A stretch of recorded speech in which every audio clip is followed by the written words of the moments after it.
More clients, more impact, more money. What makes these people entrepreneurs? Creative, charismatic, greedy. I don't think you want to be that type of entrepreneur. You'll go through a dip. Your results, they're actually decreasing. They're trying to get from A to B based solely on emotions. The emotions will betray them. What feels better? Having a goal that you are risking and not sure if you can accomplish? Having no goals probably feels better in the moment. So it feels worse, but it's far better in terms of the growth. How can you connect these three? Because if you have a goal and it's not aligned to your values, it's a dead end. I needed to double down and take it to the next level. Instead, I got lazy. We went backwards. They say they want importance. I want to have an impact, but then they hold on to the job. People talk about one thing and they live something else. Why does somebody want contribution, want impact, significance? They probably just don't have it. Why don't they have it? They don't value it as highly as they need to. He's practically in tears. They are talking about how unsuccessful I am, and now everybody's going to see this. How am I ever going to live this down? They've written the beginning of your story. Now you get to write the end. After making 6 figures your first year as a coach, you give up. If you're not hopeless, you don't need to be unstoppable. You're just riding positive vibes. You complete that project. Eventually, you turn the corner. Like, what? This is actually working? I can't believe it. You must take this journey if you're going to end up with a prosperous practice. In the world of transforming from the struggling coach to the prosperous coach, creating an inspiring, powerful, fulfilling coaching business that changes lives on your terms, there's this process of prosperous practice transformation. There are 3 pillars. Entrepreneurial transformation is a pillar. Client attraction mastery is a pillar. And then leading your tribe is a pillar of a prosperous practice. And then there are the steps involved, the steps from struggle to prosperous practice, starting, enrolling clients, mastering your business model, and then finally scaling up. Today, we are going to dive in and focus deeply on the entrepreneurial transformation pillar. The obvious question is, what the heck is that? It's very simple, actually. Entrepreneurial transformation is a journey, and it's a journey that every coach can take, and it's also a journey that every coach must take as well. This is not a should, this is not a nice idea. You must take this journey if you're going to end up with a prosperous practice on the other side of it. Why is the journey of that important? I would say that is what takes your coaching idea out of your head and turns it into the real world, makes it an actual reality, actual clients, actually connecting with other warm breathing human beings with pulses and helping people. Otherwise, it's just an idea. Yeah, ideas are fine, but they don't make much of an impact usually. If we're in business or we have a practice, the practical side of that is that it actually turned an idea, a dream, into a reality. Coach Lorraine says we must experience transformation in order to bring transformation. Thank you, Lorraine. There's too many coaches that we talk a good game and then we don't transform ourselves, and yet we're all about transforming the world. I think there's maybe a horse in there somewhere. We got to start with us if we're going to make a difference for others. And by the way, there can tend to be resistance to that. So we're going to deal with a lot of that today. If you've got barriers, you're dealing with resistance, anything going on for you about that could get in your way, that's what transformation is there for. So the moment you consider starting a coaching business, your entrepreneurial transformation has already begun. Your responsibility to your clients now is to continue that journey, your journey of entrepreneurial transformation. So what is an entrepreneur? An entrepreneur is somebody who takes something of no value or low value and turns it into something high value. They take something that doesn't exist and create it into something that does exist. They are willing to take the risk that something, whatever they're doing, might not work. And they take that action anyway, which is one reason why it pays so well. They are self-directed. Not only do they self-start, but they self-complete. Coach Ileana says a person who organized and operated their business in taking on great financial risk. Coach Lorraine, someone who wants to start a business. And so we've got creativity, right? I'm going to create something. I'm going to build something. We have value. I'm going to work on making something valuable. We've got getting something started. Business is a huge piece. Value, business, transacting. What I think is really interesting about the risk thing is that so many definitions of entrepreneurs, the primary definition is about risk versus creativity and creating something, building value and stuff like that. It's like one of the first knee jerks is the negative side. It's like, oh, they got to deal with this versus all the amazing things that make an entrepreneur. The enjoyment of the creative process and creating value and making an impact and all of that. The who behind that, we know the famous entrepreneurs, right? From Ben Franklin, Thomas Hey, Edison. hey, Jeff, can I make one quick comment on that? Yo, Just real please. quick. Yeah. Why do people do it then if it's risky, right? One of the biggest complaints of not taking the risk and doing the employee route, let's say, or doing the job, is not getting paid what you're worth. Because you can't get paid what you're worth when you're working a job. Like you literally can't, because they have a limit on how much they are going to be willing to pay you. And they have to make a profit to stay in business. So the entrepreneurial transformation partly is getting paid what you're worth. What they were worth before they created something of such great value to the world. Deep down, they were already worth that, but it wasn't realized, right? So there's that unrealized worth. You can never, as an employee, generally, you could probably never get paid what you really are worth, your unrealized worth in that position. And then as you shift to the entrepreneur, like all of a sudden you're creating value, the marketplace sees you as more valuable, and then you're realizing your true worth deep down, because gosh knows you are worth more deep down than what you're probably paid prior to transforming to the entrepreneur that you truly could be. We see these people who are known as entrepreneurs, a Walt Disney and Elon Musk, Jeff Bezos, Zuckerberg, whatever. We could go on and on. And there's all sorts of different labels that we'll put on these. Other than entrepreneur, like what makes these people entrepreneurs? There's ways that these individuals have been described. Creative, right? Charismatic, highly effective, good decision maker. And also there's a lot of negatives, right? This person's a jerk. This person's a liar, greedy. They've made huge sacrifices and it hurt them. So there's a double-edged sword to what we see as great entrepreneurs. Coach Ileana introduces new products and services. They always have a plan, understand the value of the customer, discipline. They're disciplined. They always want to learn more. These are the words that we see in modern day. Hustle. They have deep belief. They're a genius. They're hungry. They've got charisma, business savvy. They grind and they work. They take risk. They have commitment. They make sacrifices. They're creative.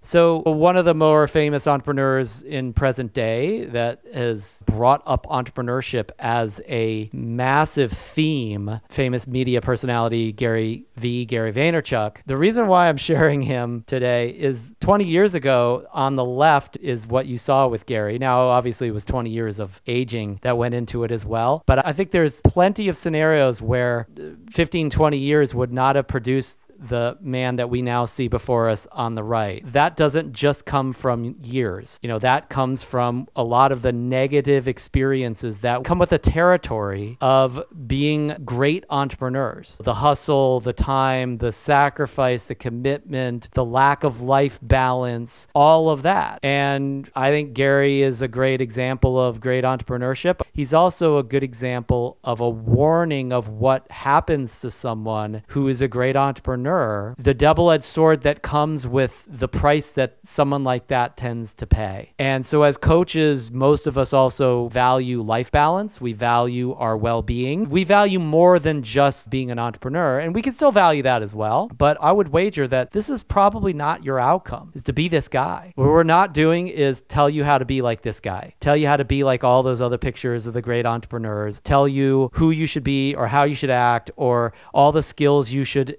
on board. The first reason we're not going to do that today is that you already know that. Like I said, there's millions of hours of content available to you, books that you can read, trainings you can take, free videos you can watch on the internet. The second reason why we're not covering this today is because I don't even think you want to be this guy. I don't even think you want to be that particular type of entrepreneur. That's really not our outcome. This training is not about entrepreneurship. This training is not about even being a good entrepreneur. This is not about tactics of entrepreneurship. We've already covered a few of the good and bad aspects of it. That's not what this is about either. This training is about transformation. So what is entrepreneurial transformation? It's the process of transforming into the entrepreneur that you want to be. This training is about that. It's not just about entrepreneurship. It's about entrepreneurial transformation, the process of transforming into the entrepreneur that serves you, your vision, and your clients. That's what this is about. So now the question then remains, what does that look like? What is entrepreneurial transformation? And I'll give you one answer, and we're going going to cover that today, which is the entrepreneurial transformation process is the process of going through what Seth Godin calls the dip. This dip is what entrepreneurs wrestle with. They all have different ways of wrestling with it. This is about realizing that who you become as an entrepreneur, as you transform into an entrepreneur, is someone who is dealing with what Seth Godin calls the dip. And so as a coach, you go into this process of dealing with the dip. And the dip is on a continuum of effort and results, meaning you can get various levels of results and you can put in various levels of effort. And as you put in more effort over time, what tends to happen, even in the best scenario where you got the best niche, you're the best coach, you got the best training, the best certification, the best business model, you'll go through at some point what Seth calls a dip, where your results aren't increasing, they're actually decreasing for a particular period of time, even as you put more effort in as time goes by. Let me give you an example. One of our students, a very successful student of ours, went through the mastery program. His name's Sean. Sean originally was a screenwriter. He went through our Master Coach DVD course, and then he ultimately went through the mastery program, and he's a very successful coach now. I mean, he's making more money than most of us need. He had his own dip though, and I held his hand through one of his dips that he experienced. Sean, he was written up in the New York Times. Some of you know that article very well because many of our students were written up in that article as very successful young coaches. And they also talked about Sean. Sean at the time, they did not see him as a successful coach. In the article, they talked about his struggles. They talked about how unsuccessful he was. And the article came out, and the next day, Sean called me. And I mean, he's practically in tears, and he's telling me, Jeff, I thought I was going to get good publicity here. And here they are talking about how unsuccessful I am, that I'm not doing very well.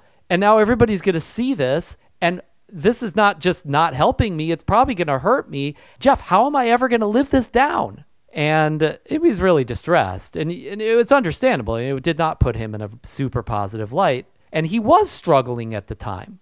Like he was really, I mean, he needed a leg up to get where he wanted to go as a coach, to get paid, to do well, to become the prosperous coach in a prosperous practice. But I told him at that moment, I said, Sean, they've written the beginning of your story in an article, right? And some of that's maybe not perfectly true, and it's not the whole story, but it's part of your story.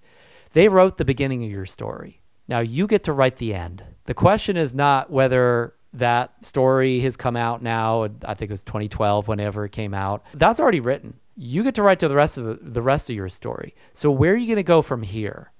Who are you going to become next year, next decade? Because you're going to arrive somewhere. The question is where. And if you arrive in a better place, in a higher place, where you've overcome some of those struggles, where you're a whole different transformed person, well, then that story about you and your struggle, that becomes the before picture in your story. The after picture is what you get to create out of that. That's a challenge, right? It was his dip. But if you create that, this story is actually going to be a benefit to you because it's going to show people who are in the dip, who have struggled or who are struggling and they're wrestling with their challenges. They have barriers and resistance, and they're wondering if they can make it to the next day in their business or their finances or their health or whatever. They'll see that you've been through something similar to them, and they'll see that you've gotten through that, come out of that with flying colors, and that you won. That's the end of the story, that you get to decide how you write that. And over the next decade plus, he did exactly that. Again, Sean, he mastered different aspects of the coaching business, no doubt. He used his own kind of personal idiosyncrasies, his own creativity, etc., to kind of create a brand called Rock Your Gift. I mean, you can find it online. He does tons of events. He's one of our more successful students at this point. That article is just it's a snapshot of a past Sean that he's broken through. That was his experience of the dip. Was there resistance? Were there challenges? Were there all sorts of ups and downs that I heard about from him and that I will never hear about from him? You bet. The challenges in his life or in his business or his practice didn't go away just because we had that conversation. He transformed the way he saw that dip as this part in the process where, hey, this is just a part of the process. This is not the end of my story. This is the middle or the beginning at the furthest. I have a second and third act. So I think it's a good case study in what this dip really is. So there's different parts of the dip. There's this kind of curve that occurs. And when we're going from left to right in the dip, you can think of that like effort, like putting more effort in. You can also think about it from other perspectives, like money and cost. Like I'm paying a price, money-wise or otherwise. And the more money I put in, the more cost that takes, the further along from left to right I might go. There's more risk I might be taking, right? There's more time I put in. Right? That could just be the passage of time. Hey, I've been doing this for 10 years, 15 years, 20 years. It's a form of effort, is just being there. Your reputation, like I'm putting more of myself on the line here than ever before. I'm pushing the envelope. I'm going from left to right. So as you put more of your reputation, time, risk, money cost, etc. at stake, things get worse during the dip. You have bigger challenges, not smaller ones. You make less returns on that investment, not more. And yet you've given much, much more. I mean, how many people stop right there just because that happened? Most people do, frankly. That's what the book is about. Read the book if you haven't already read it. Real quick. That book is only like 75 pages too, so you can do it. It's super short. It's super short. The other thing about the dip is everyone goes, by the way, the dip is the reason coaches like even have a job. Good point. Okay, because if it weren't for the dip, there'd be no need for any of us. People would just snap of the fingers, like every infomercial from the 90s, right? And they would instantly have their results and there would be no difficulties. But the dip is where that difficult second step is, where you're putting all this energy or effort into something, whether it's weight loss or building a business and getting clients, and you're making your websites and your videos or whatever it is, and you're putting all this effort into it, but you're not actually feeling like you're getting anything on it, which is maybe more of a James Clear approach to it with like Atomic Habits. Like it talks about the ice cube, and it may go from 28 to 29 degrees, 29 to 30, and that ice cube's still frozen, right? It's not until you get to 32 that the action starts happening, where it starts to melt. And the dip is a lot like that. So every one of your clients, every one of you, myself, Jeff, all of us, we're all in dips right now. We all have dips that are coming. In anything great that you want to do, there will be a dip, which is that time period when you've started and you're behaving like you're embodying the person you want to become, but nobody on the outside sees it yet. There's no outside results yet, or there's minimal outside results. Certainly not an appropriate ratio of outside results. And we tell ourselves, how long is this going to take? Is this going to work? Am I even on the right track? And all the self-doubt kicks in. Is anybody, maybe your first couple clients aren't super excited and super happy. You start wondering if you weren't already, maybe you're like, I'm not sure I have what it takes to do this, or whatever might be the case, right? And that is the dip. So that's what we're talking about here, that we're all going through. And then we've got, again, we see what we're talking about here is like the very lowest of the low part of the dip too, right? Yeah, totally. And people are smart, right? So many entrepreneurs or many would-be coaches, they don't even get started because they know the dip is going to show up. They know that maybe they will have a honeymoon period. Maybe they won't. We'll talk about that in a second. They're already perceiving what they are going to have resistance to, and said they're already quit before they started, because they can see that in a way it's an intelligence. Like, I know this is coming, therefore I'm not even going to go there. And then others, they either don't see it or they just ignore it because they're enjoying the first initial results. And then they actually hit the dip. And then because their head is in it, now they're dealing with that portion. But on this results side, you could call that confidence going up or down. Call that applause, like you were talking about the family, friends, clients, audiences applauding you, telling you you're great, getting you thumbs up on social media, whatever it is, more or less of that. You're going to get a lot early on, and then it probably goes down before it starts to go up again. Money is an obvious one, right? That's a form of result for a business or a practice. And then you've got the actual curve. The first part of the curve, those are the early rewards, right? Oh, I made all this money, just first couple clients. It's amazing. Everybody liked what I had to say at that conference. It's like the first time I ever did it, right? You got these early boosts, and then there's also early on failures and challenges that start to ensue fairly quickly. A lot of times those are the low-hanging fruit, right? It's the low-hanging fruit's that early stuff, right? And you eat all the low-hanging fruit. Now the only fruit's left at the top of the tree, right? Yeah, and that's where we start to hit this, what you would call the dip. And then finally, the end of that curve is when we really get to exponential compounding rewards. That is the reason why we probably started this thing. So What's great is we know that journey is there for us. The problem is believing in the dip can lead to delusion, stagnation, or coaching business oblivion. And what I mean by that is that as positive coaches we can shift our mindset, and we're usually a bit more, if not a lot more optimistic than the average bear. So when we look at this dip thing, whether we're just starting or whether we're literally in it, we'll just say, oh, I'm just in the dip. That's okay. But nothing really gets transformed. And so we might just stay there. We might stay in that dip. And we're going to talk about mapping that out in a second. So how do you know the difference between a dip and a dead end? Like, how do you know you're just in a dip and it's going to get better? You're going to get more results, better pay, more reputation is going to improve, etc. Versus this is going nowhere fast and it's never going to get anywhere.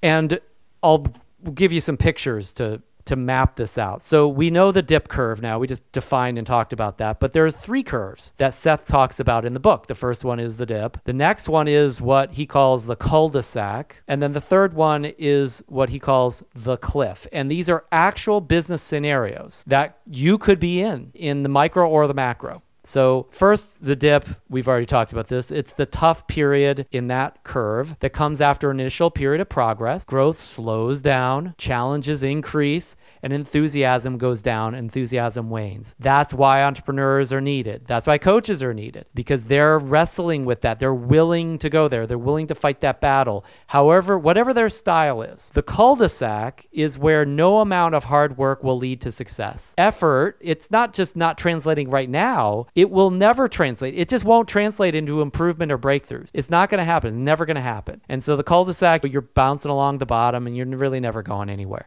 You're just spinning your wheels. And then finally, the cliff. The cliff is a curve where you are making progress, but it leads to a sudden failure. Usually this is due to unsustainable practices or scaling up too quickly without a solid foundation. Chris and I talked about in the last training around skipping the steps, like you're skipping enrollment and going straight to scaling, or mastering your business model and go straight to scaling. Well, that would probably be an unsustainable practice. And so you'll get more and more and more and more results, and then all of a sudden it goes away. And I'll give you some examples to that in the next couple slides here.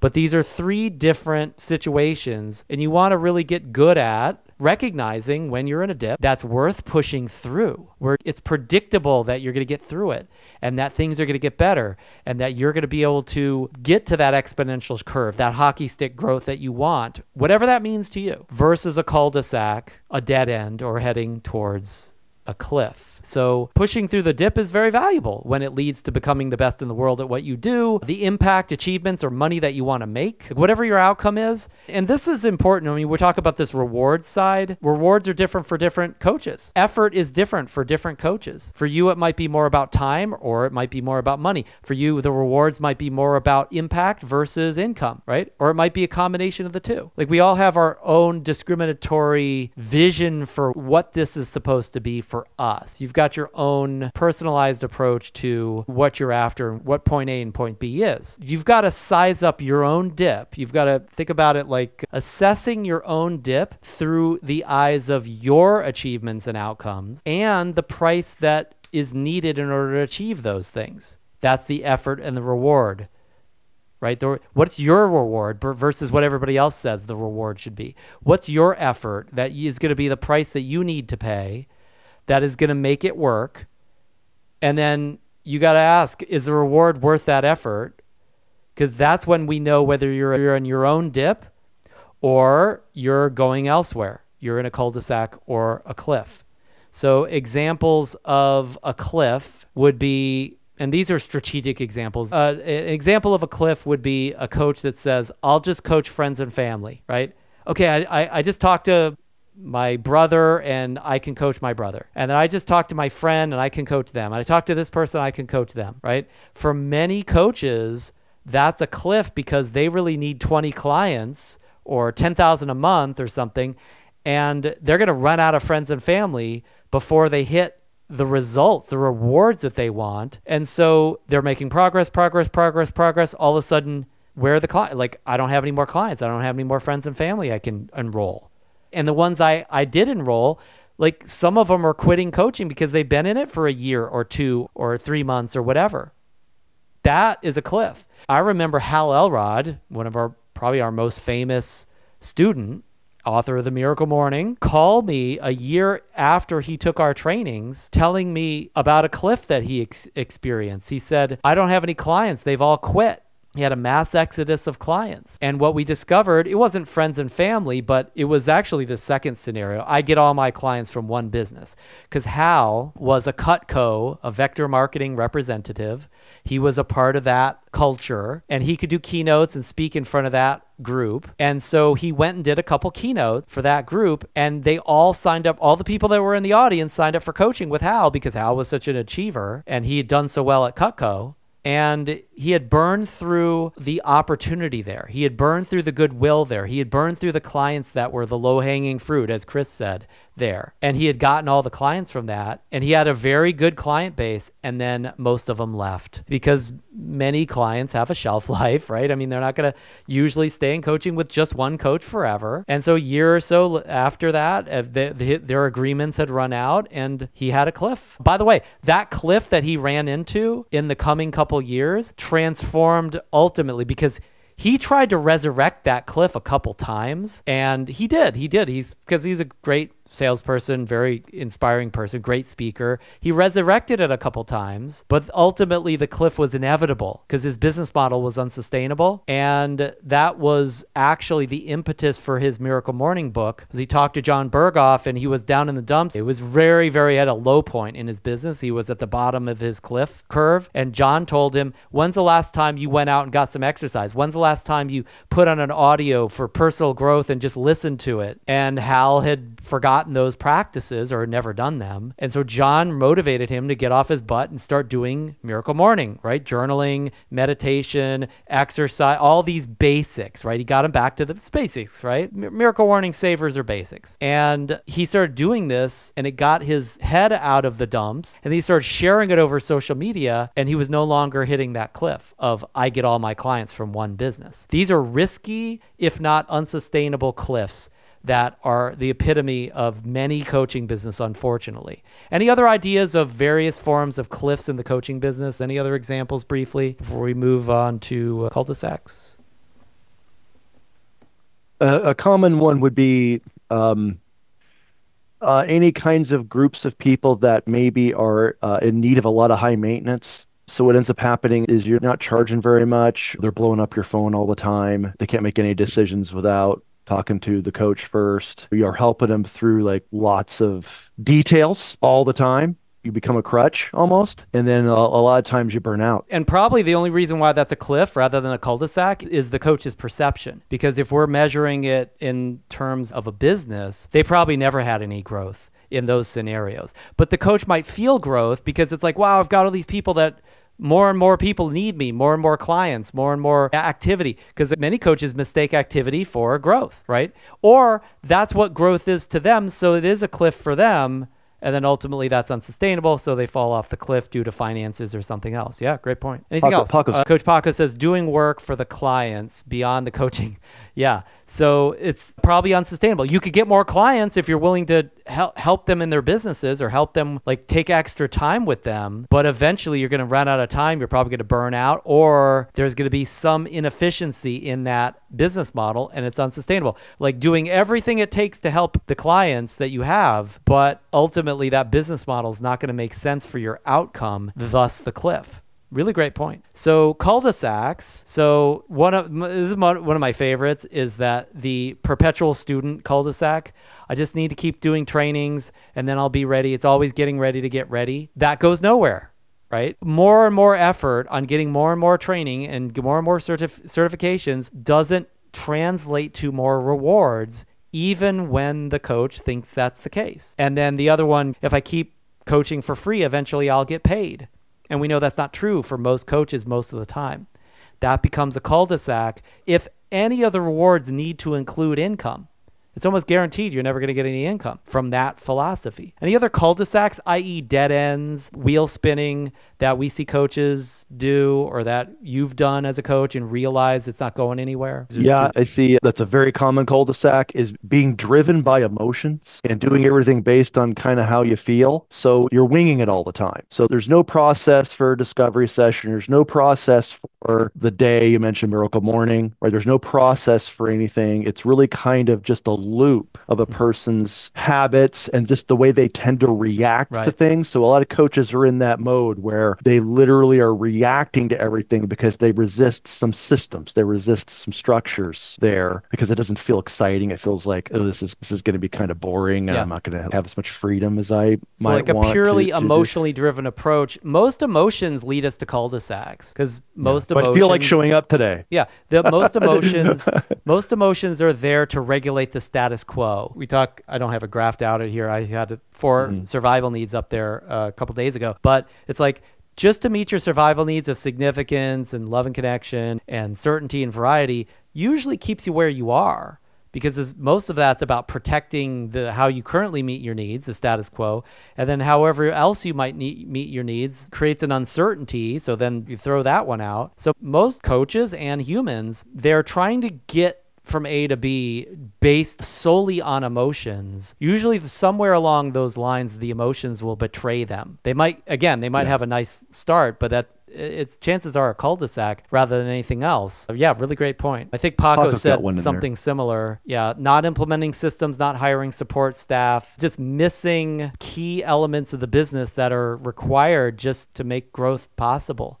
Yeah, that could easily create a cul-de-sac of never getting better. And by the way, a cul-de-sac could be $5,000 a month. A cul-de-sac could be $10,000 a month. But not getting past that is still a cul-de-sac. I'm not saying it's not great to have the income or to be at a certain level in business, but if you stay there, that's a cul-de-sac. So whether it's emotion or lack of systems or any of these other mindsets, if they keep you where you are, you're not growing, and that's spinning wheels, and it's dead end, especially if you're putting in more effort. What were you trying to say, Chris? Sorry. Well, I was going to say a lot of times that can manifest itself out of fear and you feeling like you need to do everything yourself in your business because either you have a money lack mindset, they maybe work their behind off to go make something like learn how to do a particular task, but they won't spend money to hire someone to do it, which is related to what Paco said there, right?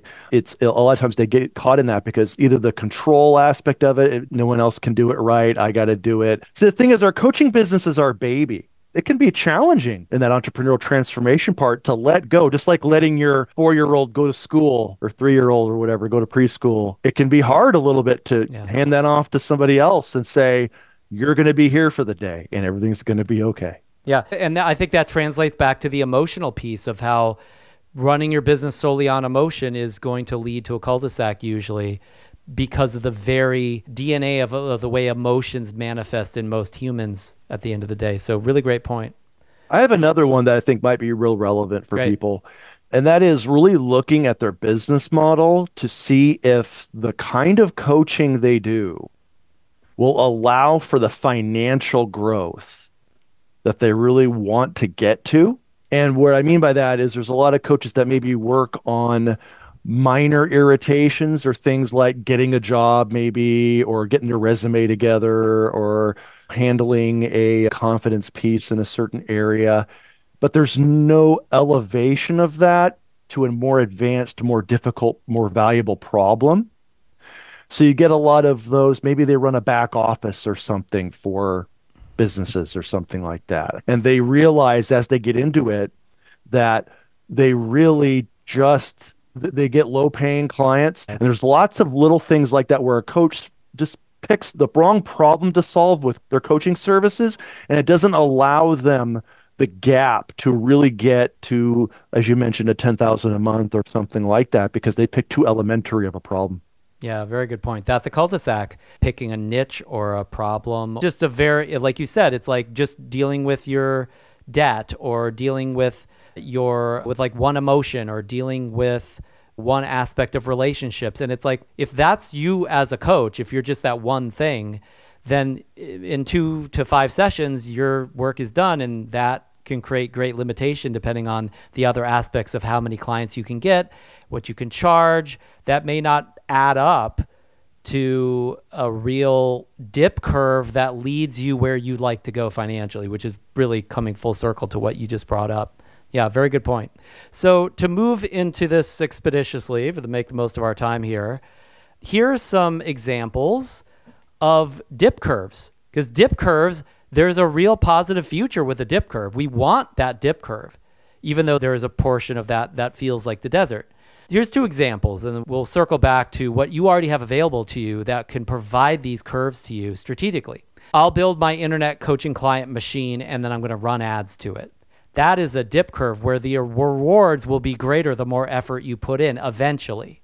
You're going to have a dip, but it's going to get better at some point the better you master that, assuming you've done that intelligently. Many of you, we just had our last implementation webinar today for this particular internet coaching client machine retreat.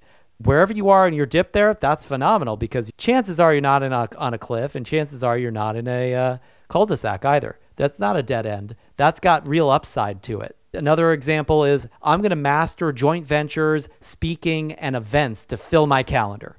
Well, those are strategies that have phenomenal upside. We know, we've proven that over years and years and years. There will be a dip to each one of those, and there will be a dip to the integration of those three strategies, those three ideas, but those are going to lead somewhere really, really positive, chances are, if you do it intelligently. Resources for strategies like that, you have access to internet client machine, chances are, most of you do. That will get you a dip curve, not a cul-de-sac or a cliff, chances are, depending on the niche and other factors, doing it intelligently, of course. In Effortless Enrollment, I know everybody in this training has access to Effortless Enrollment Mastery. Module 3, 4, 5, and 6, nothing but strategies that will produce a valid dip curve for you. Depending on you, right? For me, some of those strategies became a cul-de-sac. Those that have seen my $30,000 a month coaching video that talks about how I did that, there was nothing online. I don't think there was anything online at the time. It was all Effortless Enrollment Mastery strategies, but it became unsustainable for a variety of reasons. I'm actually going to share some of that in a couple slides from now as well, so you can connect those dots. But most of these strategies will, at least in the near term, lead to a legitimate dip curve that you can get through over a period of 6 months to a couple years maximum, if you really put more effort into it over time. So check out Internet Coaching Client Machine and do what it asks of you. Check out Module 3, 4, 5, and 6 in Effortless Enrollment Mastery. The Getting Clients from Scratch module, the While You're Coaching Them module, the During module, and then the After the Client Relationship Completes module, and then the Referral and Follow-Up module, and pick some of those. You could have a phenomenally successful coaching business, as I have, as many of our students have, just through a couple of those strategies. Nothing else needed. So those are examples of valid dip curves that will help you to avoid cul-de-sacs and cliffs, because you're using what we know works strategically in the coaching business. One thing I'll just highlight, if I could, real quickly. You're looking for a dip that is a, let's say, unpleasantness that you can endure maybe better than other people can, because there's going to be boredom in that dip, and there's going to be discomfort. But if you can endure that, because maybe you just, let's say, for example, you just love the coaching clients so much that you're willing to go through the boredom or the discomfort of all these other pieces so that you get to coach people and have that beautiful coaching experience with great clients that you love working with. Now you're set up well, assuming that these systems are set up where you're making sure you're in a dip and you're not in a cul-de-sac or in a cliff. So those are just a couple of things I wanted to highlight here, was just make sure that before you start, if possible, that you're picking the kind of coaching model where it'll be a dip rather than a cul-de-sac or a cliff. And if you're expecting it to be just a blissful ride because you're doing what you love, you will probably be unpleasantly surprised at some point, and that could cause you to stop if you weren't expecting it. So it's really important. It's not negative. It's not. It's really important to be expecting that boredom, that unpleasantness to show up on the way to that journey. And you can celebrate that when it shows up, because you know you're making progress. That's a sign of progress. If you don't know this curve, then you wouldn't know that. You wouldn't know not just to expect it, but to welcome it when it comes, because you know you've gotten to that point. If you're in the dip, that means you're past the honeymoon phase. Like, congratulations. right? Most people don't Yes. even get to that point. That's amazing, right? So that could shift the emotion of Exactly. that. Obviously, it's not going to permanently do it, just by knowing that, but it certainly can allow you to, as a good entrepreneur, wrestle with the risk, wrestle with the effort, wrestle with the lack of rewards or the fact that things are getting worse, not better at that point. So you've got the energy that it takes to do what you need to do as an entrepreneur. So here's a question that you can now answer now that we've gotten through the foundation of this. Where do dips occur in the coaching business? I'm going to give you a quick answer to this one because we've already talked around it a little bit. Just to make it definitive, they occur everywhere, right? It occurs in leading your tribe and client attraction and scaling up and starting coaching and entrepreneurial transformation, enrolling clients. Those dips are they're everywhere they possibly could be needed in your practice to build a prosperous practice. Now, you might perceive more of some of those than others, but they're all over the place. And it's kind of what you were just saying, Chris. So here's the question that you can answer now. Where are the dips in your coaching business today? Where are your particular dips? Okay, we have a raised hand. Just take yourself off of mute, Tony. You can speak up at any point you want. Oh, gotcha. Sorry. Dip in my coaching business. I would say it goes back to what you all were talking about when you have a client for a while and then it just seems they fall off. A lot of the clients that I've gotten, I want to say the average lifespan is anywhere from 6 months to a year, but definitely around that year mark. I would say 8 months, around the 8 to 12-month mark, they start falling off. And I started noticing something where you talked about this a while ago. I don't think I was leading properly as a coach. I think I was very responsive to their problems and whatever their own addiction to chaos was and this really just dawned upon me probably in the last 2 months or so, but instead of coaching them away from being just problem, can you solve my problem, help me solve my problem, to moving away from that to let me grow or transform as a person, because there's so much more territory to explore in that direction. But I was always just being responsive as, okay, you're here with another problem. What problem do you want to solve today? And then they just fall off. Like when the moment they feel like they don't have any more problems or everything's good, that's when they're not showing up to sessions. I'm not getting paid and I got to hunt them down. And that's kind of been the dip for me. Okay. So we have a financial dip. We have a retention dip in terms of just the clients staying in coaching for the period of time that you'd like to see them. And then also one of them that I noticed was this leading your tribe dip as well. It's like really leading them versus just dealing with their problems and being like a problem solver. And by the way, great example, partly because those make total sense, and also because chances are there were times where it's like I have my client for as long as I want, I'm transforming them like crazy, it all seems amazing, and now I'm noticing that, hey, I'm further along as a coach than I've ever been before, but like people are leaving faster, or they're not getting as much results, or I'm making less money, right? Maybe the retention issue that you're perceiving would not even be an issue if you're getting enough clients on the front end with client attraction. So there's all sorts of different ways that we might perceive some of those dips. So really great points. Yeah. The other thing about that particular aspect is a lot of times when a client doesn't perceive a problem, it's because in order for there to be a dip, you have to have a stretch goal.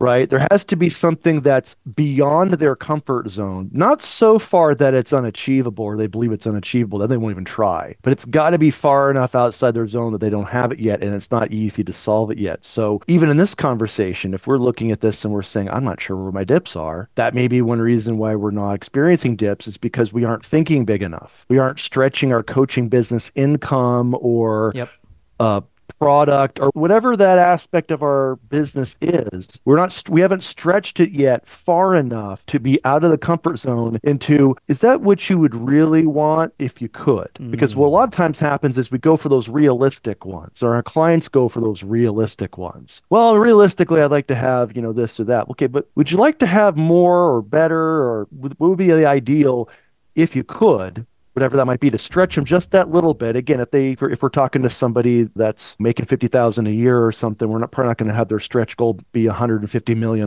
in the first 12 months. That's not realistic, right? They're not going to go after that. But I think that can be a problem sometimes where we don't see a dip is because we haven't exposed the dip because we haven't thought big enough. We haven't stretched ourselves beyond our comfort zone a little bit. And so then we are satisfied with what we're doing and we're not even noticing a dip because we've removed it. Like there's no gap anymore. But that's a common reason why I see clients quit is because a lot of times as coaches, we get into too much of a customer service mode, maybe sometimes, where it's what do you want to do? What do you want to cover? How do you want to solve that? And if they only have that one problem that they hired us for, maybe they come in, oh, I want to lose the weight or attract the boyfriend, girlfriend, partner, whatever.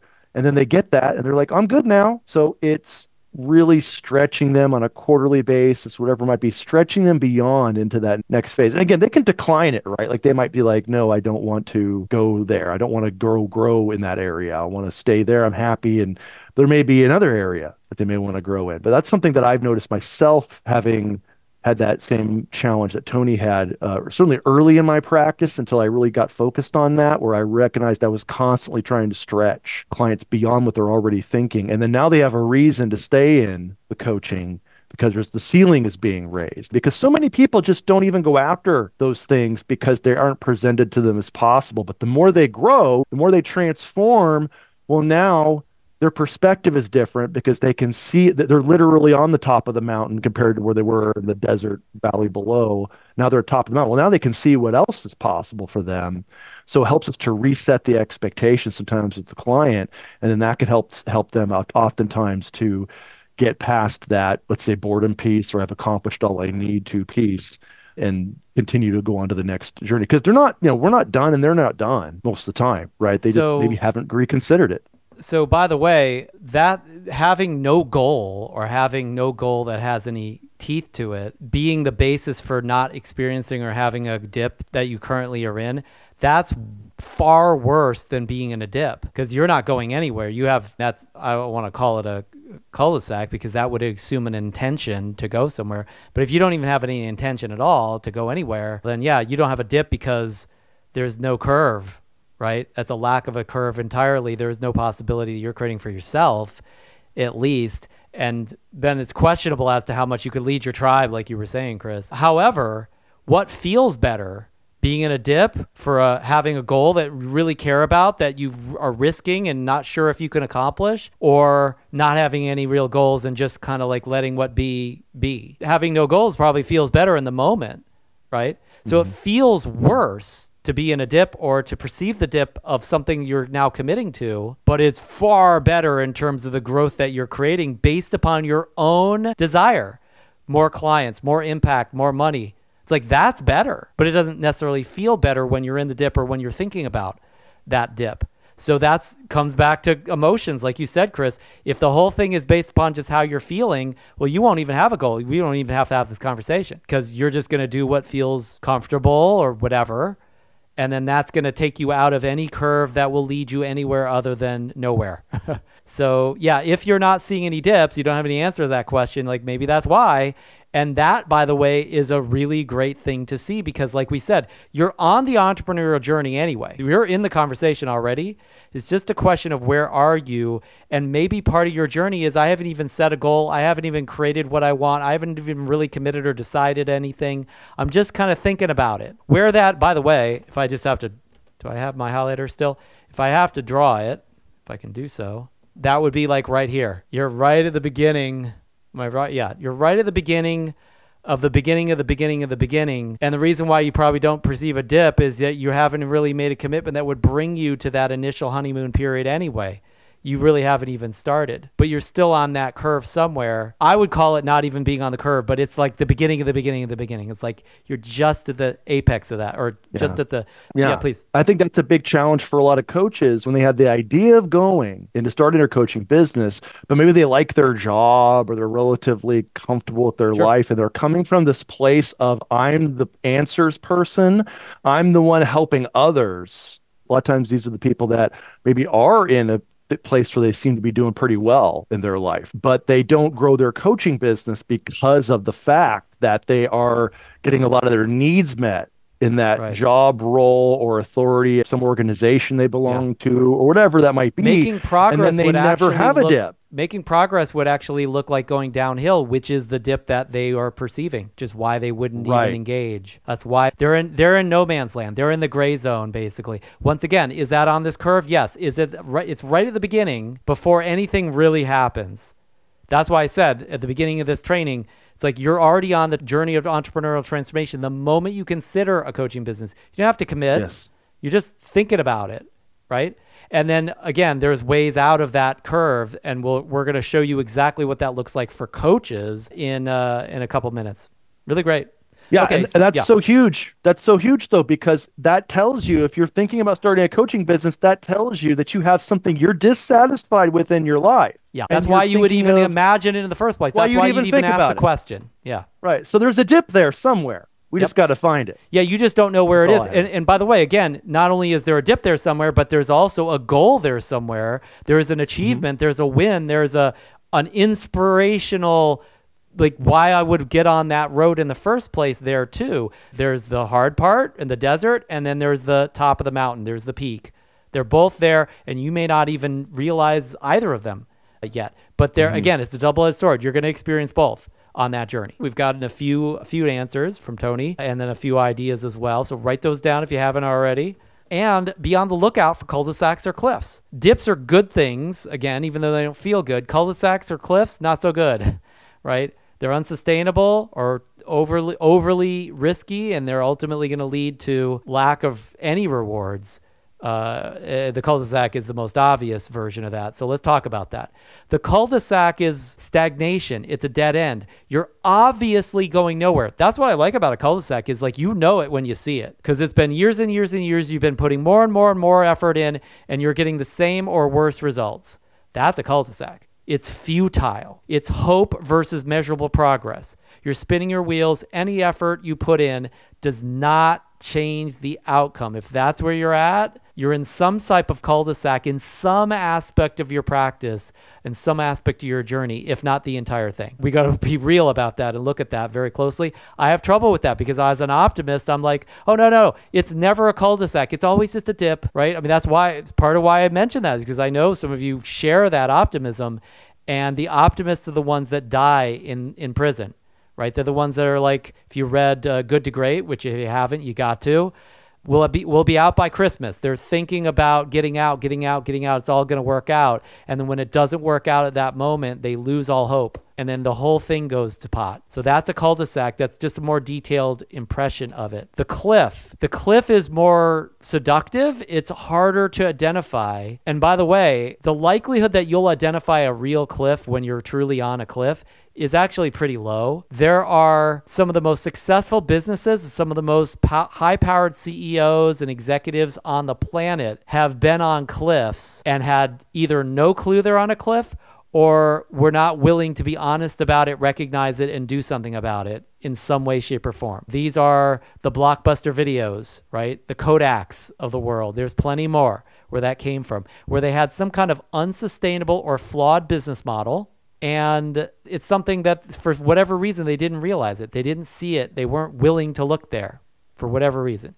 And part of the reason why, by the way, is that they are getting more and more rewards as they approach and get closer to the cliff. So this curve feels better and better as you get closer to dying, right? It's like, oh, I got more clients. I got more money. It's all great. It's better and better and better. And then the next day you're dead. What were you trying to say, Chris? Sorry. I was going to say a common one is the coach that gets one or two big clients that takes up like a huge chunk of their time. Yep. And at first it feels great because you're getting paid getting better big money and you get all this significance, and you can even brag about that client, right? Maybe it's a well-known organization or something, and you're like, well, look at me, I'm working with whomever, right? And then that whatever situation changes, is taking up all this time and energy.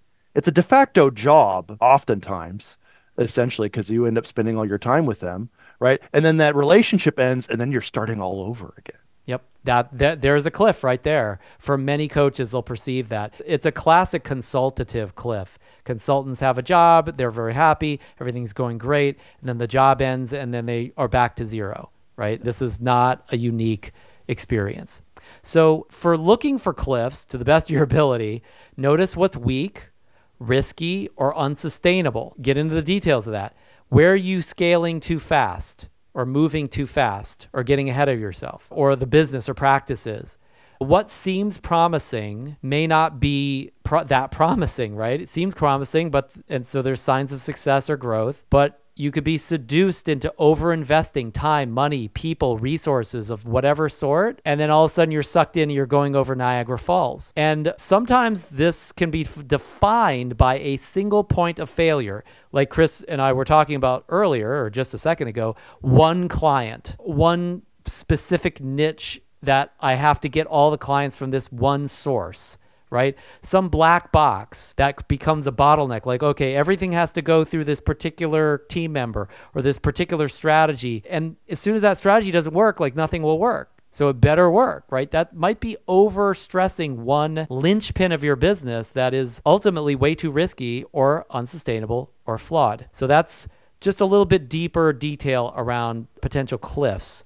You want to be aware of the potential for those cul-de-sacs and cliffs. So where are you in a cul-de-sac in your coaching business? This is not a dip. It's not just a stress point or an area that you're wrestling with. Where are you putting more and more effort in and getting the same or worse results over a period of like years, not just like a week or two, right? But where you really know the curve should have improved at this point, at least the way you're thinking about it now. And then simultaneously you could work on where there might be a potentially unsustainable, albeit successful, or high-risk situation that could be a cliff for you. Again, you're probably not going to see the cliffs. That's what makes them cliffs. But you're like, everything looks like it's up, up, up, up until you're falling off of it. So just see if you can sense some of that, at least according to your current perspective. At this point, you've now answered where are the dips in your business, where are the cul-de-sacs, and where are the cliffs. One way you might think about this is like putting them in the 3 columns, right? Here's all the dips, here's all the cul-de-sacs, here's all the cliffs. And then, again, since you have these answers, regardless of whether you have it in this format,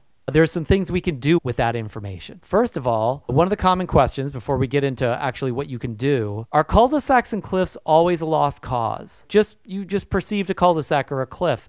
If it really is that, is all you can do quit? And the answer is no. Quitting is not necessarily always the answer to a cul-de-sac or a cliff. These are only issues to transform. And it doesn't mean don't quit, right? I mean, if you're in a cul-de-sac and it really is just like this doesn't make any sense, there's nothing to transform, I've had it, that's it, fair enough. But bear with me and give me a little rope here. These are issues that can be transformed. Like Chris said earlier, the purpose of being a great coach and the purpose of transformation is that you're actually able to get through a dip. But what we didn't mention is that it can also shift a cul-de-sac to a dip curve or a cliff to a dip curve.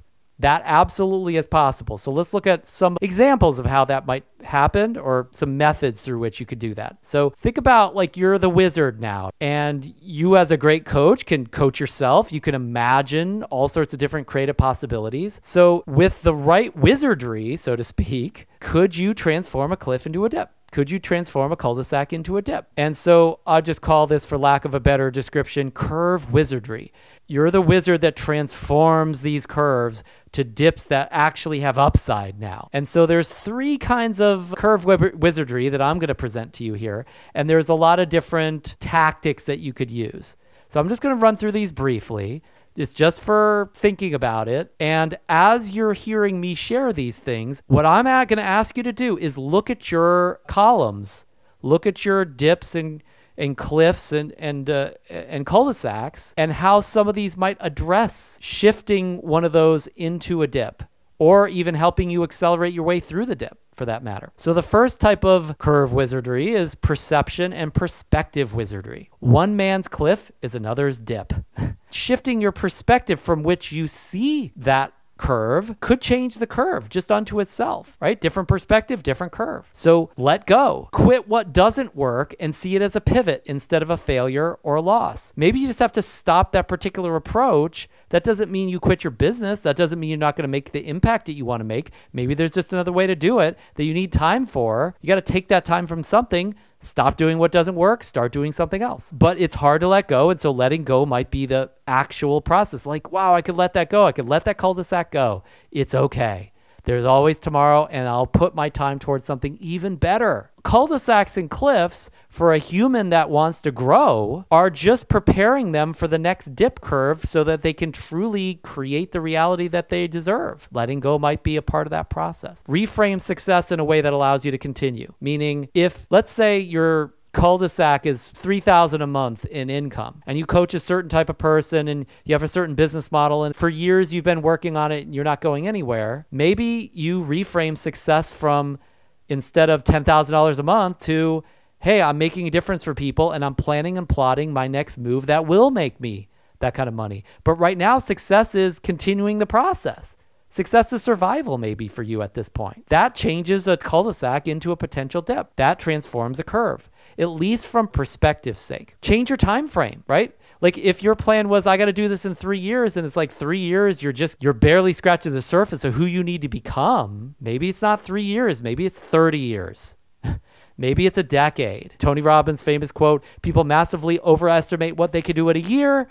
They massively underestimate what they could do in a decade. And so if you have a time frame of 6 months to reach the apex of your curve, maybe you might be slightly diluted. If you're just getting started on building an internet coaching client machine or joint ventures or coaching a different type of niche, it's like maybe you need to revise your time frame. And then that, instead of a cul-de-sac, a 3-month cul-de-sac could be a 3-year dip, because a cul-de-sac quit after 3 months. So think through time frame. On a greater time frame, this might totally be it's just a dip. Oh, and by the way, think of this like a business example might be, I don't know, maybe like Puma, or there's other sneakers that have done this, right? But they're coming back now, right? So they ebb and flow in terms of popularity. So Puma was a big brand 25 years ago. Then Nike totally dominated. And now Puma's coming back because of nostalgia and rebranding. And wow, this is part of our American history or history of sneakers. And so it's like all of a sudden, like buying a pair of Pumas is like a cool thing. They have a lot of value. The short-term time frame, they were on a cliff or a cul-de-sac. Long-term time frame, because they didn't just go away and they stayed in business for a decade plus, suddenly now it's a dip instead. Another great example of that is like Harley Davidson. Right? Harley Davidson, before they were a really important nostalgic brand, was just it was a maker of old style motorcycles. Who cares, right? If you're in a motorcycle gang, maybe that's a cool thing, right? Nobody else cared about that. But suddenly they looked at that plus nostalgia, put it together, created a new store. 15 years later, that's a dip. That's not a cul-de-sac anymore, right? So shift time frame, completely different destiny, because you're willing to invest over the long term rather than just short-term thinking. Sometimes that's what makes a cliff or a cul-de-sac. Accept or reframe risk. Because cliffs are risky, hey, if you reframe that risk and it's not a risk to you anymore, hey, if it works or doesn't work, you could be on a dip over the long term. Making change or growth a must rather than a should. It's like, hey, I've really got to transform this. I'm not just going to sit here and think maybe it would be nice to change, but I'm absolutely going to change. That's it. I've had it. I'm going to make the change. That perspective change could transform what currently is a cul-de-sac and make it a dip.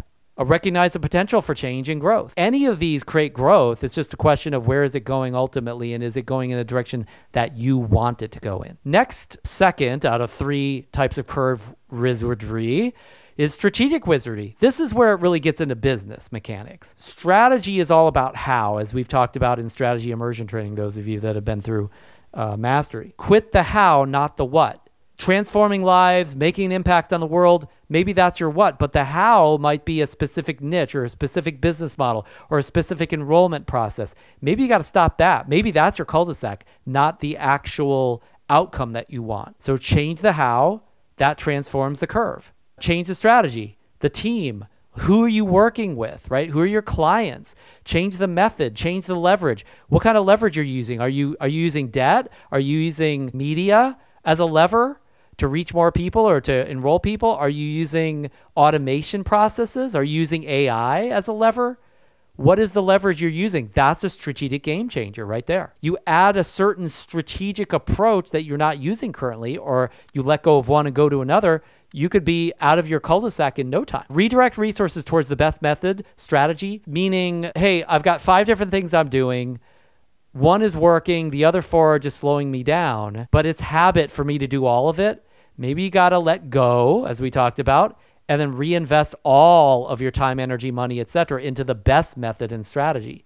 Narrow your focus to that. The 80-20 of it, so to speak. Explore new markets, adapt your coaching, innovate your coaching business model. These are all potential approaches towards shifting strategy, your actual business strategy itself. Great entrepreneurs think this way, as Chris mentioned a little earlier, and you can think like this even if it's not in your DNA. Use this as an impetus for you to consider these things, get outside of your box. All of a sudden, you're thinking like an entrepreneur, even if you're not a full-fledged entrepreneur today, right?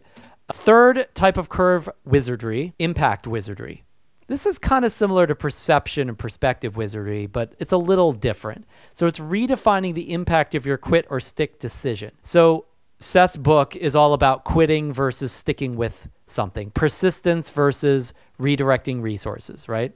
Whatever decision you make, you can reframe that impact. As a good coach, you have infinite control over what things mean, right? So you define the meaning. Remember, as we talked about earlier for Sean, the end of your story is not yet written. If you're in a cul-de-sac today, again, write the rest of your story as a dip. You could rewrite that script or write the end of the script at least. Get that third act going. Adjust what you define as success. Maybe you just need to decide what success needs to be for you, knowing what you've chosen or knowing what kind of impact you're committed to. You could stick with something even if it doesn't look like success today if you redefine success. Also, by the way, quitting sometimes is what success looks like. It's like, yeah, I did that for 5 years. It didn't work out. And then I quit that and I'm going to do the next thing and I succeed at that. That sounds like success. It's just success is a matter of where are you in the timeline more than anything. Align a new goal to your current reality and your core values. So think of this as triangulating these three. I'll write this down because I don't have it on a slide. Very briefly. So this is what, as good humans and frankly good business owners, we need to do on a regular basis. You've got your goal.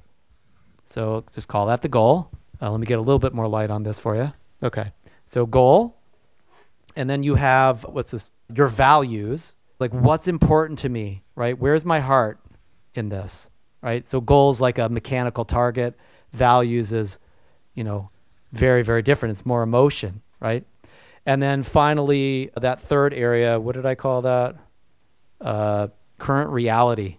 Current reality. So let's just call that what's real. Or you could also call this circumstances. And so what this is asking for, this is impact wizardry, is triangulating these three. How can you connect these three? Because if you have a goal and it's not aligned to your values, like that's a guaranteed cliff or cul-de-sac. It's a dead end for you, long term at least, if not short term. If your circumstances don't allow you to reach the goal that your values are aligned with, well then, once again, that's probably a cliff or a cul-de-sac, right? You got to have all three of these fit. You could change any of these, right? You could decide, you know what? I'm going to have a different goal. And this goal I know is going to still fit with my values, but it also fits with the circumstances, my current circumstances. So this is going to fit with everything, right? Rather than some other goal that just doesn't fit right now.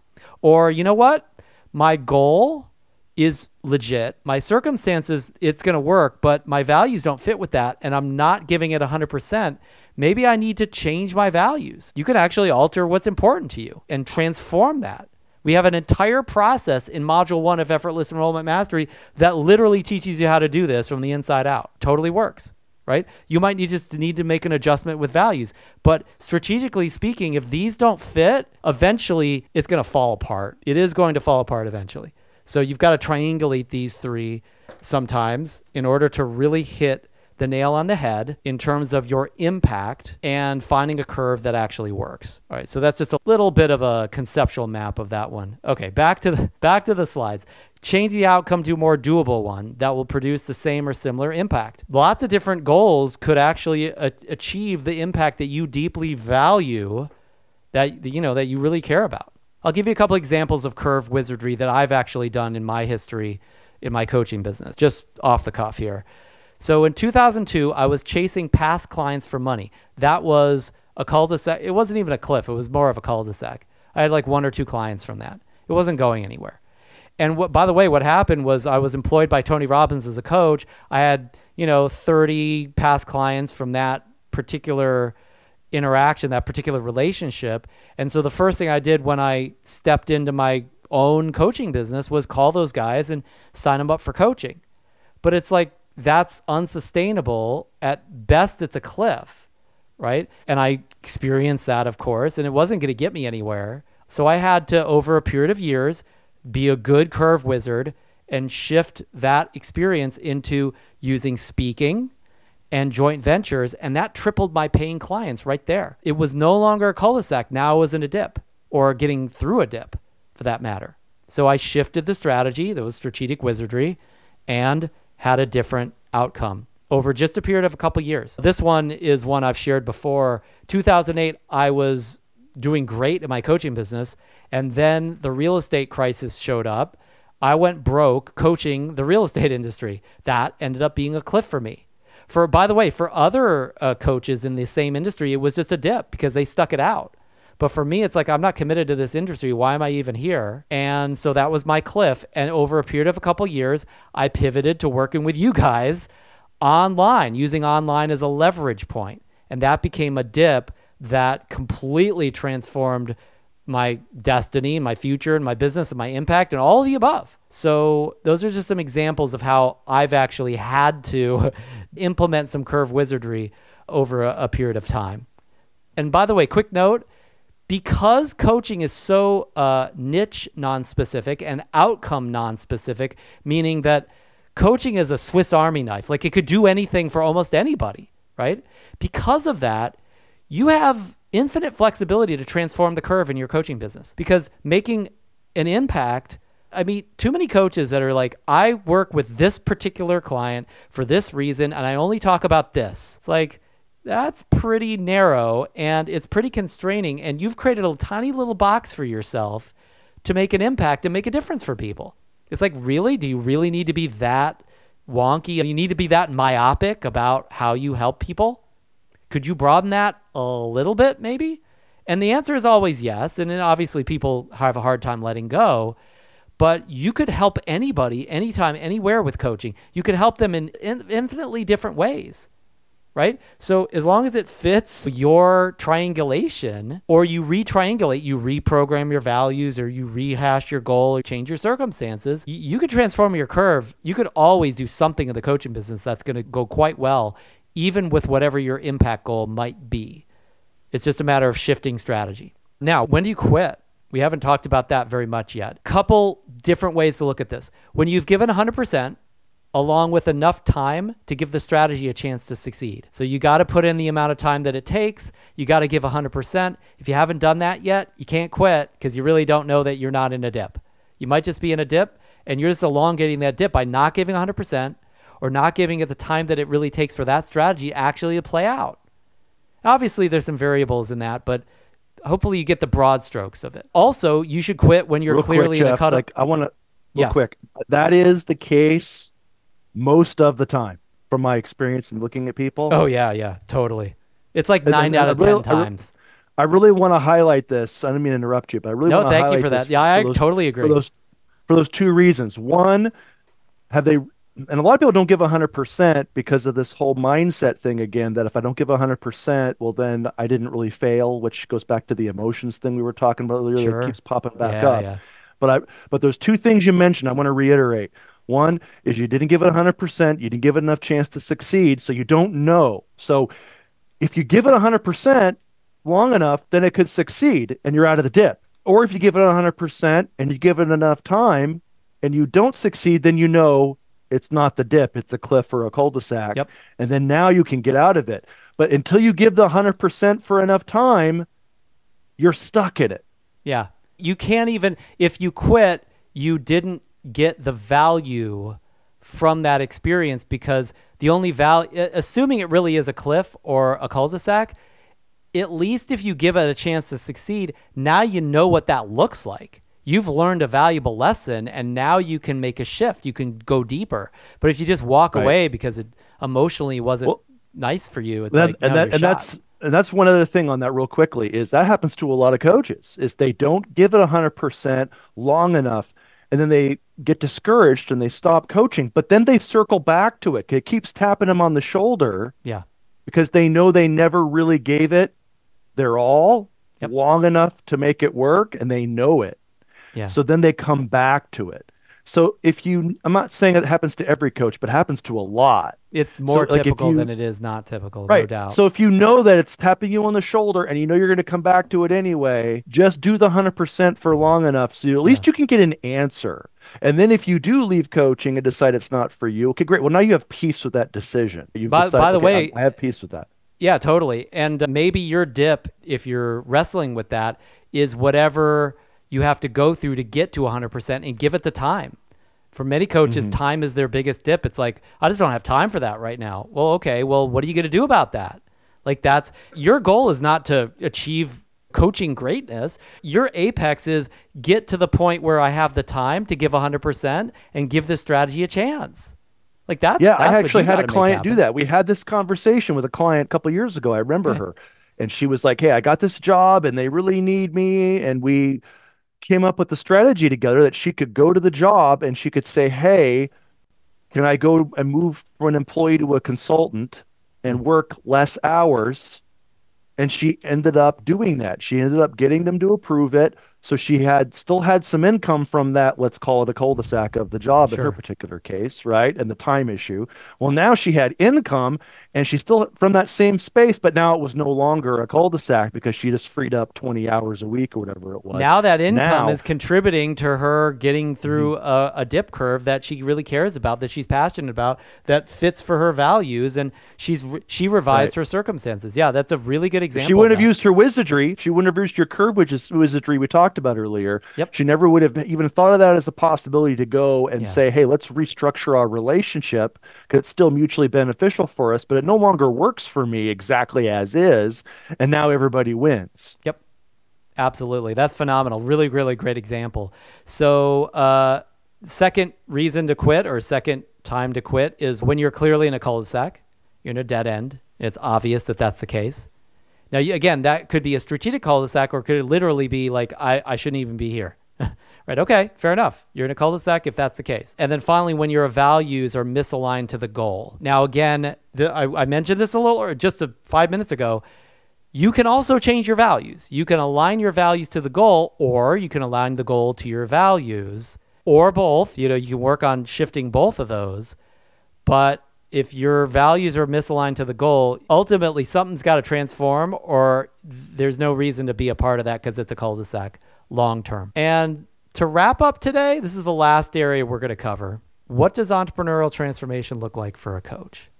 We've talked about what it looks like in general. Now let's narrow it down to the experience. But I'm going to share this entrepreneurial transformation lineage, the story that we tend to experience as coaches going through this process of entrepreneurial transformation and what it looks like. We start out as hopeful beginners, and so many new coaches are too blank to start, meaning they're too afraid to start. They're too lazy to start. They're too something, right? There's something they just don't quite have. They think, I'm not that person. They're on the curve. They're like, yeah, maybe I could do that, but no, I'm too blank to start. And then they exit that process, never to revisit it. Or possibly they come back and revisit it later, go back to where they left off, in that fork in the road, so to speak. But they become a hopeful beginner. And so many of them, of course, just wimp out. It's another version of too blank to start. But at some point, they engage in an initial project. They're like, I'm committing to this one thing. I'll do a project here. And out of that project, or whatever stems from that project, because you can't predict this exactly, they'll experience some success. And this is the honeymoon phase, right? This is a honeymoon success from the low-hanging fruit we talked about earlier. And then we begin that dip process. Usually the first thing we do, by the way, after that success is we celebrate. By the way, I don't want to say anything negative about celebration itself. Celebration is a necessary part of the process. It actually helps you make progress through this curve. But the moment you're celebrating, you already are starting to turn down on that curve, even if you didn't notice it yet, chances are. Because when you're celebrating, what you're not doing is you're not making the next project happen. You're in more of an emotion period. And so but we all do that. And again, it is part of the progression. If you don't celebrate at all, you're probably going to wimp out or burn out at some point. So there's some level of celebration. And then very soon after that celebration, we meet with disappointment. By the way, the other reason why that happens is because we're so emotionally excited. We usually go after the next thing, the next thing, the next thing very quickly. It's usually not really well planned because it's so emotionally driven. And it's pretty much guaranteed that very soon after that, those second, third, fourth projects, that we're going to hit some disappointment of some sort. And that's when we start to experience the struggle. This is where you become the struggling coach. You were a hopeful beginner before. You didn't think about struggle. You weren't this coach that was wrestling with the dip. So you meet with disappointment. And then if you continue that process, you identify the problem. You plan solutions and you start a new project to solve that problem, right? That's what an entrepreneur would do. This is where you start to see some good signs. It's like, oh, hey, maybe things are getting better. And they do not get better, right? You got some interesting signs. This is cool. This is good. Hey, that looks okay. No. And you turn right back down and things do not get better. They get worse. You've already solved the problem. It's getting worse. Or you think you've solved the problem. That's when hopelessness starts to ensue. This is a common experience for coaches. Hal Elrod experienced hopelessness when he called me that day and he had a mass exodus of clients. After making 6 figures his first year as a coach. Hopeless is what, I mean, he wouldn't have used that word, but I certainly felt it from him. Let's put it that way. And if you don't give up, which giving up is definitely one of the options here, as you can see, that's a potential fork in the road. You go hopeless, you give up. That can happen. But if you don't, then finisher's mindset is what you take on. The finisher's mindset, that being unstoppable, you have to be hopeless in order to take that on, because if you're not hopeless, you don't need to be unstoppable. You're just riding positive vibes. So you're hopeless, then if you stay in the process, you take on a finisher's mindset, i.e. you become unstoppable. You complete that project, and then over time, eventually you start to turn the tide, so to speak. You turn the corner. Suddenly your dip experience is reversing. Now the first emotion a lot of people experience is surprise and doubt. It's like, what? This is actually working? I can't believe it. After so many failures, after so many problems, after so much hopelessness, it's like you can't believe it in a way. You might be unstoppable, but there's a price that you pay for that experience of hopelessness, the dip that you're in, which is, it's a sense of jadedness in a way. Even if you're still on that journey, you're probably going to experience some of that. And so surprise and doubt ensue. But if you continue on that journey, you plan more projects, you start more projects, you continue to move on. If things continue to get better, which a lot of times they do at this point, it's easy to get lazy though, because now things are getting better. And so what most people do when they're out of pain is they get lazy. Those who are motivated mostly by pain, they bounce along the bottom of the barrel, and they have moments where it's so painful, they're in such pain that they have to do something, and they're unstoppable during those moments. But as soon as they get out of that pain, they're like, oh, this is better. And they get lazy and they go right back down to the bottom of the barrel. They bounce along the bottom of the barrel because the only motivational part of their mind is move away from pain when it's there. As soon as they're out of pain, the motivation goes away, no more motivation. They cannot double down. They never double down. They just get lazy and they go backwards instead of forwards. But if you transform that laziness and you double down, that's the next step. You get more projects complete, and over time, that's when you become the prosperous coach. An accomplished, confident, enthusiastic, growth-minded, serious, committed business operator. At that point, Jeff, that you just mentioned there about the getting lazy or doubling down, I'll refer to it with a client as that they have to start burning different fuel. Right. Great point. What yeah, got that's them exactly. There might have been revenge. It might have been, I got to survive. I got to make it, or I got to go back to that job I can't stand, or I have to confess to my dad that I'm not good enough, or whatever was that got the person there. But then at that point, like you said, if they're only pain driven, then they only move when the flames are licking at the bottom of that barrel or whatever, like you're saying. And now they have to burn different fuel. And so many people get right here and they, like you said, it goes down or they level out or whatever because they have to switch fuel tanks at that point.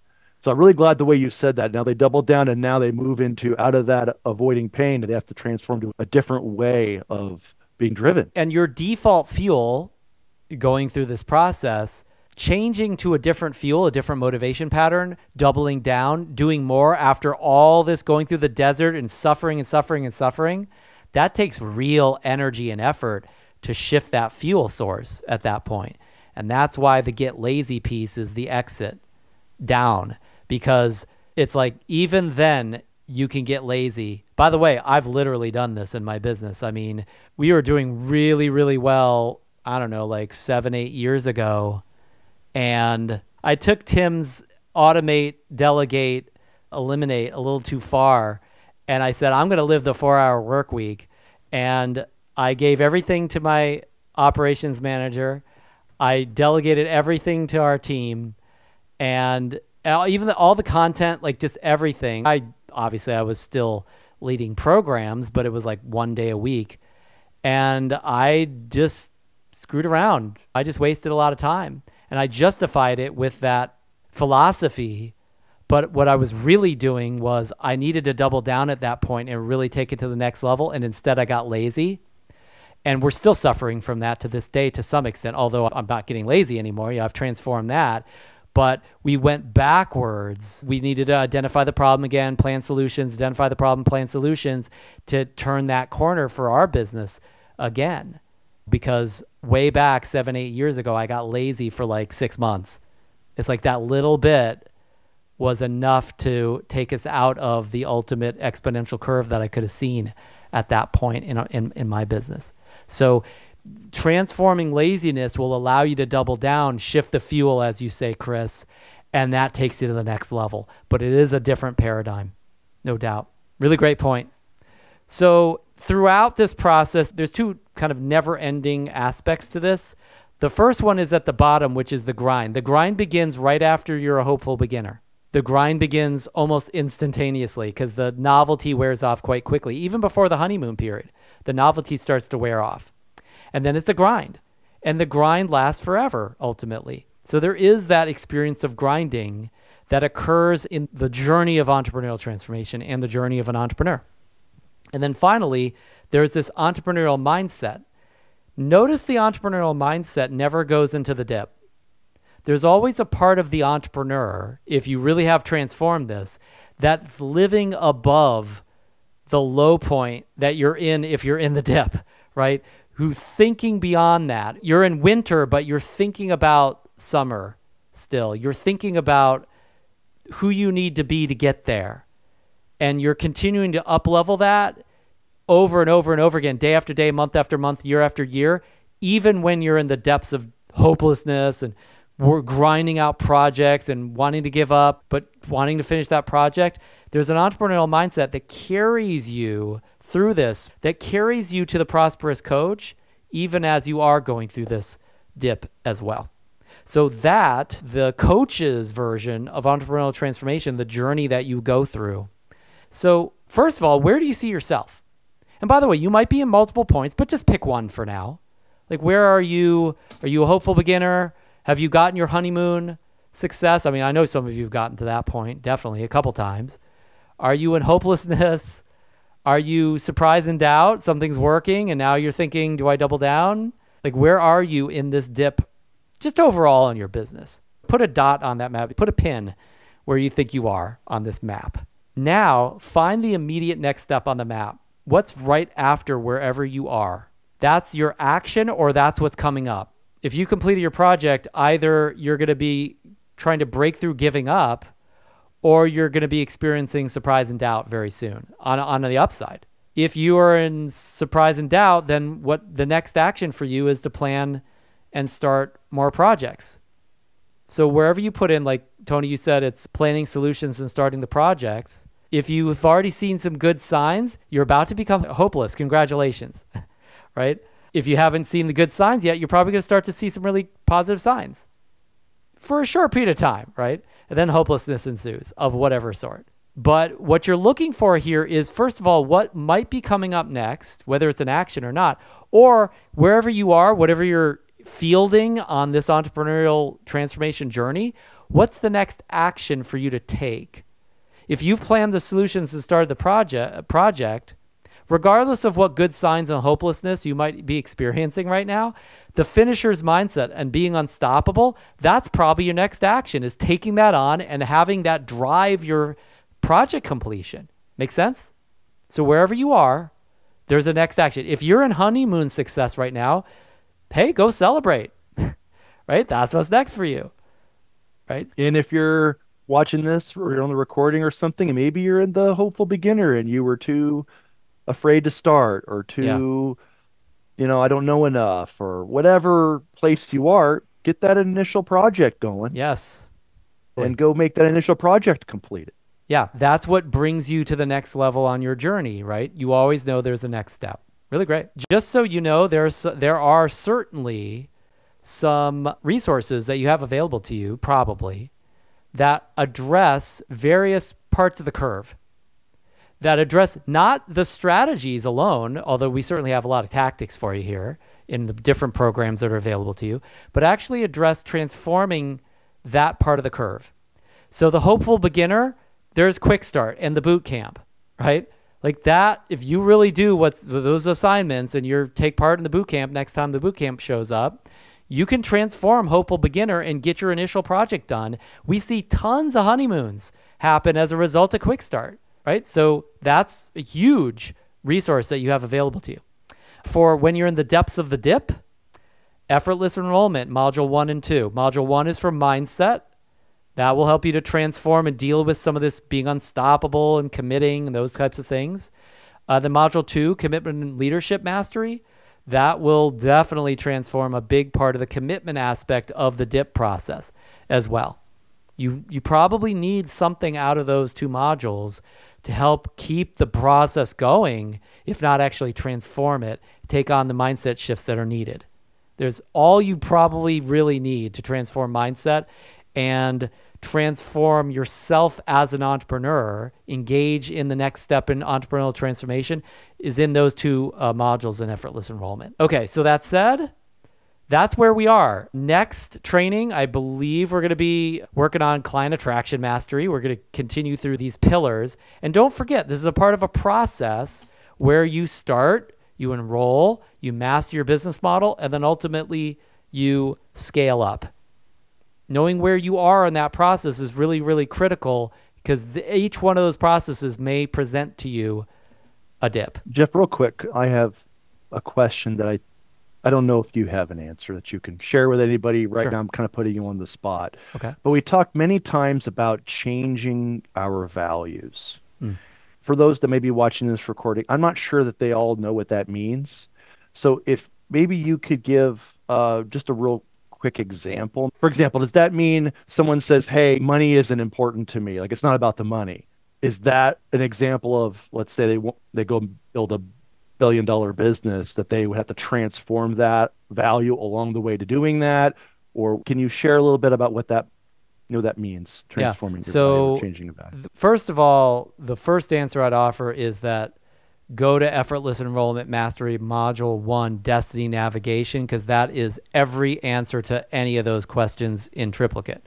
And you'll transform it if you follow the assignments. So that's the simple one. Values are just what's important to you. Whatever you value is a value, right? If whatever is important to you is not lined up with your goal or circumstances, and it can't fit within this in a way that makes sense and works, you could consider changing what's important, right? I'll give you an example. Well, it's a personal example. Like, what's important to me at this point is time and well-being and family. I mean, these things were not important like 15 years ago. So my business, as it currently has been lined up for what my values were 15 years ago, because that's when I built that business. And at the time, yes, impact was huge and significance was huge and pride and transformation, lots of other things that they're not exactly perfectly related to those things that are now very important to me, right? I'm not saying those things don't matter to me at all, but I've been satiated quite a bit with those things. So if I didn't do those things anymore, I would be okay, right? So the values hierarchy has changed for me, right? So now my circumstances have not changed, right? in terms of the way the business is, the momentum, the inertia there. The goal has changed such that they connect more to my values. So now I've got to operate on those circumstances. So it's an oversimplification, but yes, you can value money or impact. You can value connecting with people or success. There's so many different things that people can value.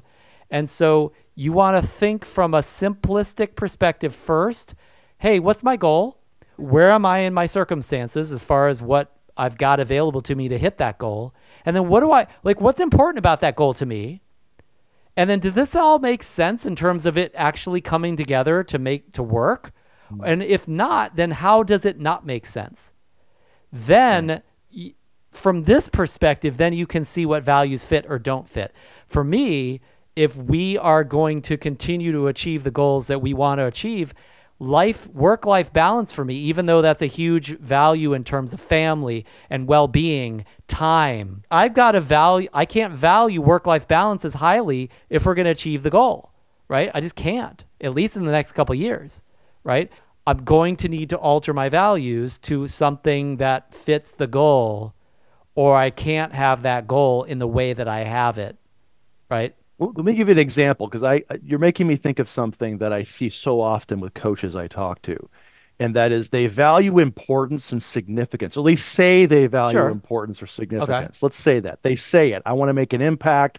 I'm interested in helping people. Because, I talk to thousands of coaches, right? Sure. And they all say to me, as a rule, they say, I want to help people. They want to feel important. They want to make a difference. A lot of it's a significance and connection thing for them. And you can right? hear the values in that. Helping. Right. Helping. Important. Yeah. Impact. Pride. All those things. Yeah. Makes sense. But the problem for a lot of them is they sacrifice and they trade that significance in exchange for certainty. They hold on to that job, that thing that's holding them back. They have a conflicting value that they're putting in front of what they say. So they say they want importance. I want to have an impact. I want to help all these people. But then when there comes to the rubber meets the road, as I said earlier, they hold on to the job. They work extra hours, or I can't move any time or energy from this because I got to make sure I'm going to be okay. There's a value transformation that would need to occur there, likely. Well, just because somebody says they want impact or contribution doesn't mean that's most important to them. So especially if you're talking to a first-time coach and somebody who wants to become a coach, they're coming to you to talk about that. But the reason why they're coming to you to talk about that is because they're not that. People talk about one thing and they live something else, right? Probably the reason why they talk about the one thing is because why does somebody want contribution? Why does somebody want impact? Why does somebody want significance? They probably just don't have it. Why don't they have it? They don't value it as highly as they need to. The truth is that individual probably values certainty and safety and predictability and comfort. And then because the person that values those things so highly they're not going to have pride, contribution, all these other things at as high a level, but they still want those things too. So then they call you up and complain about that. It's like, give me that too. It's like, no, that's not the way it works. You don't get the extremes of all opposite conflicting values simultaneously. You got to pick your poison. And so they've got to change their circumstances and their values. They have a goal, but yeah, people in hell want ice water. So what? That's a really great example of different values and the conflicts they present in triangulating a curve that's really a cliff or a cul-de-sac versus a dip that they could get through.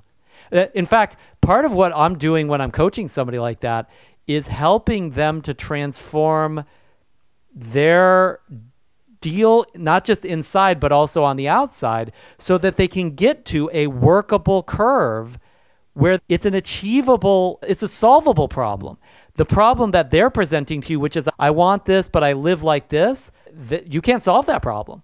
That's just a never-ending cul-de-sac for them. So they've got to shift that, and that's why, you got to decide what's the most important. If safety, comfort, and avoiding rejection is most important to you, the best thing you could do out of this entire conversation is quit this whole coaching thing and entrepreneurial transformation with that, and becoming a prosperous coach, because you are literally wasting your time and energy on something that will never you're in a cul-de-sac, guaranteed, and you're not willing to change those values, Don't bother with the rest of it because your values are an abomination to that experience. It's the opposite of that, right? That's an extreme example, to be fair, right? But that's good that they know that then, if we could tell them that, because then at least they can decide, okay, am I going to quit or am I going to stick? If I'm going to stick, I'm going to be changing some values. And we've seen some of our students, we've seen some of them come into our trainings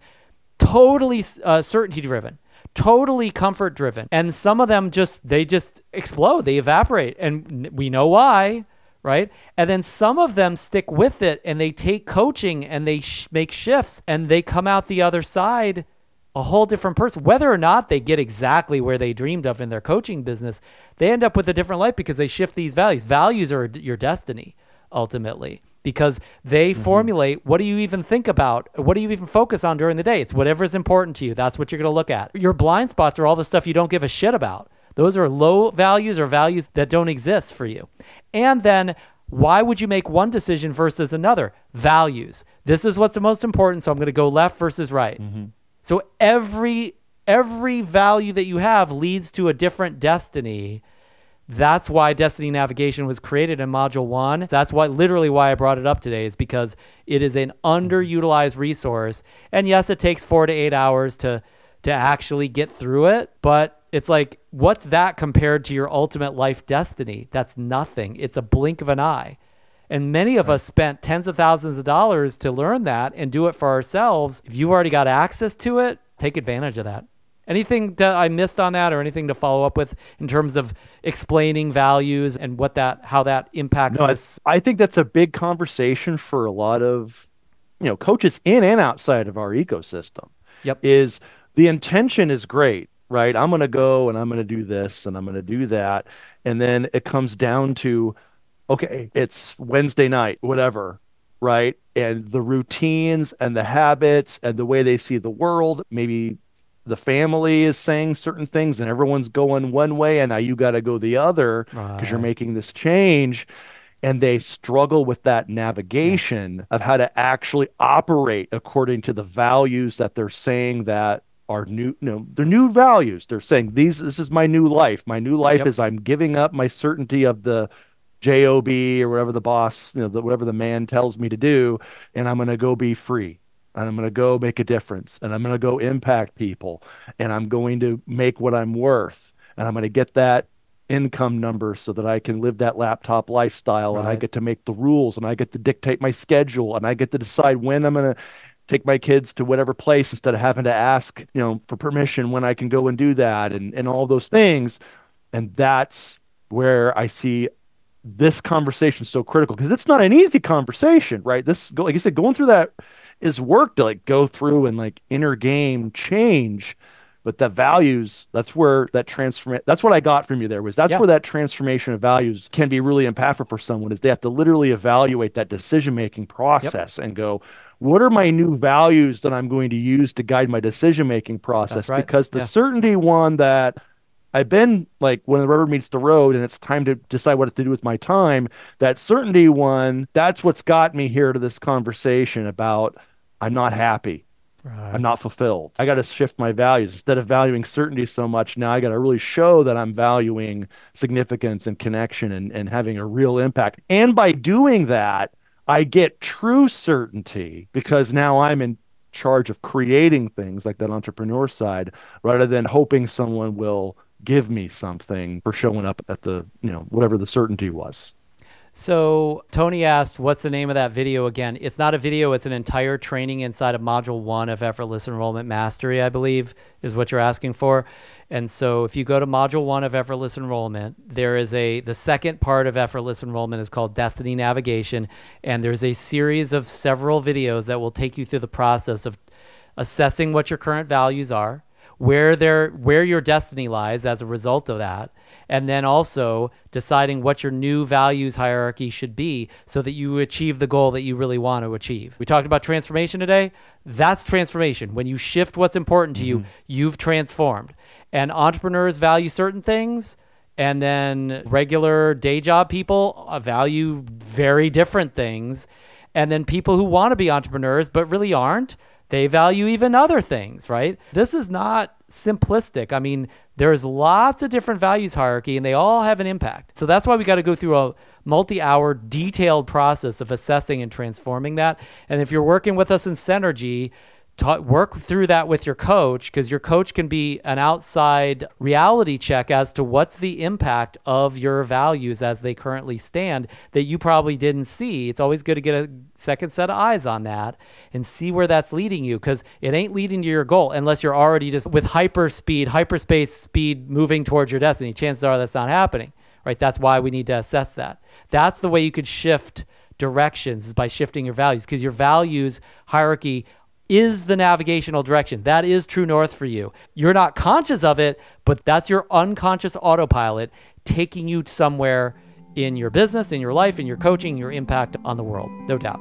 Hey, it's Chris here. I hope you found those insights valuable. And if you want to truly transform your coaching practice, you're welcome to join the next Prosperous Practice training. It's just around the corner, and it's packed with even more principles to elevate your coaching career. Click the link and you can join our next training. When you do that, you're taking a significant step towards prosperity, understanding the nuances of successful coaching, and making a real difference in the lives of those you coach. And don't forget to like, share, and subscribe for more videos from Master Coach University.